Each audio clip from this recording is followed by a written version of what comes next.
नमस्कार. उपवास असला की आपल्याला चटपटीत खावेसे वाटते. त्यासाठी आपण असे सांडगे बनवले आहे की ज्यात कैरी घातली आहे. त्यामुळे वर्षभर कैरी खाण्याचा आनंद घेता येईल. तेल न वापरल्यामुळेही हे खूप दिवस टिकतात. उन्हाळा सुरू झाला की घराघरात कैरीच्या विविध पदार्थांचा सुगंध दरवळू लागतो. उन्हाळ्यात कैरीचा साठा करून ठेवायचा असेल तर ही रेसिपी नक्की करून बघा. कैरीचे उपवासाचे सांडगे बनवण्यासाठी सुरुवातीला 1 कप साबुदाणा घेतला आहे. त्यात पाणी 2-3 पाण्याने स्वच्छ धुवून घेऊया. साबुदाणा धुतला आहे. ह्यात साबुदाणा बुडेल एवढे पाणी ओतले आहे. झाकण ठेवून 5 ते 6 तास भिजण्यासाठी ठेवूया. 6 तास झाले आहे. साबुदाणा व्यवस्थित भिजला आहे. हा असा मोकळा करून घेऊया. साबुदाणा खिचडीसारखा भिजवला आहे. त्यात खूप पाणी घालून भिजवू नये. हा असा मोकळा भिजला पाहिजे. साबुदाणा 250 ग्रॅम आहे. हा परफेक्ट भिजला आहे. साबुदाणा मोकळा केल्यामुळे मिश्रण मिक्स करायला सोपे जाते. 1 तोतापुरी कैरी स्वच्छ धुवून घेतली आहे. सुरुवातीला देठ काढले आहे. आता वरची साल काढून टाकूया. तुम्ही चॅनलला सबस्क्राईब केले नसेल तर सबस्क्राईब करा. बेल आयकॉनवर क्लिक करा. त्यामुळे तुम्हाला नवीन रेसिपीचे नोटिफिकेशन्स मिळतील. व्हिडिओ आवडल्यास लाईक करायला विसरू नका. ही कैरी किसून घेऊया. त्यासाठी मोठ्या होलची किसणी घेतली आहे. कैरी घातल्यामुळे तुम्ही वर्षभर आंबट तिखट चवीचे हे सांडगे तळून खाऊ शकता.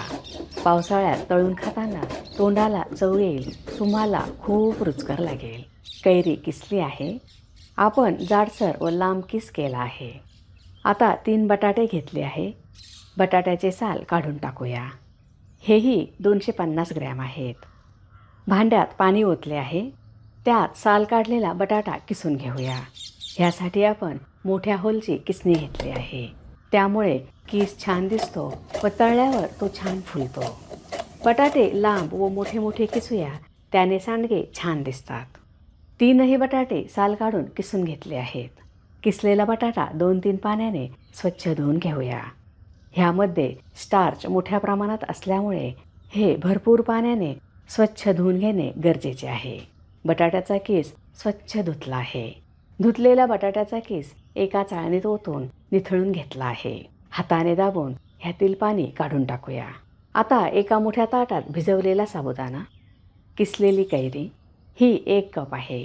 किसलेला बटाटा, चवीनुसार मीठ, मिक्सरच्या भांड्यात 4 ते 5 हिरव्या मिरच्या, वाटलेल्या मिरच्या मिश्रणात घातल्या आहेत. हे सर्व साहित्य व्यवस्थित मिक्स करूया. खारट होऊ नये म्हणून मीठ कमीच घातले आहे. तुम्ही तुमच्या आवडीनुसार वापरू शकता. तुमच्याकडे उपवासाला कोथिंबीर व जिरे चालत असेल तर ते वापरू शकता. मीठ व मिरच्या सर्व साहित्याला व्यवस्थित कोट झाले आहे.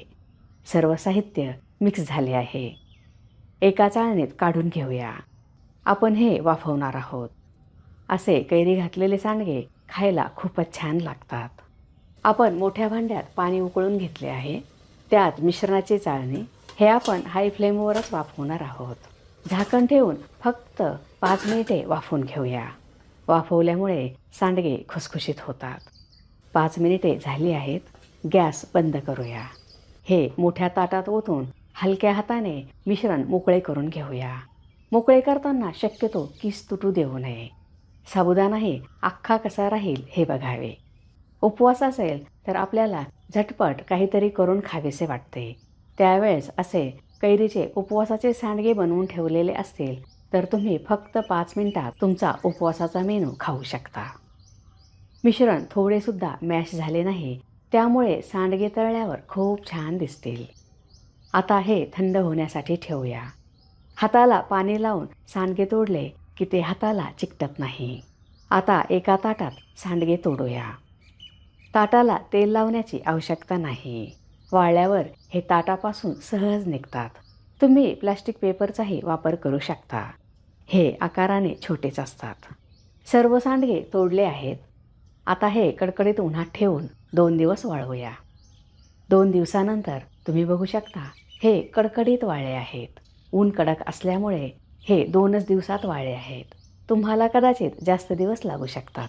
कडकडीत वाळवल्यामुळे हे 1-2 वर्ष सहज टिकतात. कढईत शेंगदाणा तेल गरम केले आहे. त्यात सांडगे. सांडगे कढईत थोडे थोडेच तळावे, त्यामुळे ते आतपर्यंत तळतात, कच्चे राहत नाहीत. हे मोत्यासारखे पांढरे शुभ्र झाले आहेत, छान फुलले आहेत. तेलाचा अजिबात वापर न केल्यामुळे हे वर्षभर आरामशीर टिकतात. तयार आहे कैरीचे उपवासाचे सांडगे. तुम्हाला जर माझा व्हिडिओ आवडला असेल तर लाईक करा, शेअर करा, सबस्क्राईब करा. बघत रहा शांभवीज किचन. धन्यवाद.